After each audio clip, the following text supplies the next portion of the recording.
কোন পুরস্কার কার হাতে? অবশেষে পর্দা নেমেছে কোপা আমেরিকার ৪৮তম আসরে। সোমবার ১৫ জুলাই কলম্বিয়াকে ১-০ গোলে হারিয়ে শিরোপা জিতেছে আর্জেন্টিনা। এই নিয়ে রেকর্ড ১৬তম শিরোপা নিজেদের করে নিল আলবিসেলেস্তেরা। পুরো আসরে দাপট দেখিয়েছে লিওনেল মেসির দল।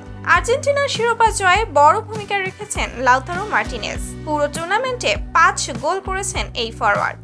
সে সঙ্গে হয়েছেন সর্বোচ্চ গোলদাতা, আর তাই গোল্ডেন বুটের পুরস্কার নিজের করে নিয়েছেন লাউতারো। আরও একটি ব্যক্তিগত পুরস্কার উঠেছে আর্জেন্টাইনদের হাতে। পুরো আসরে অসাধারণ পারফর্ম করেছেন গোলরক্ষক এমিলিয়ানো মার্টিনেজ।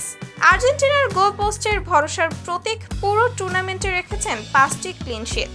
এছাড়া কোয়ার্টার ফাইনালে ইকুয়েডরের বিপক্ষে ট্রাইব্রেকারে ২টি শট ঠেকিয়ে দলকে সেমিতে তুলেন এমিলিয়ানো। তাই আসর সেরা গোলরক্ষকের গোল্ডেন গ্লাভস পেয়েছেন তিনি।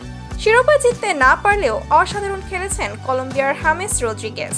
৬ অ্যাসিস্টের সঙ্গে একটি গোল করেছেন তিনি। তাই কোপার সেরা খেলোয়াড়ের পুরস্কার হিসেবে গোল্ডেন বল জিতেছেন রদ্রিগেজ।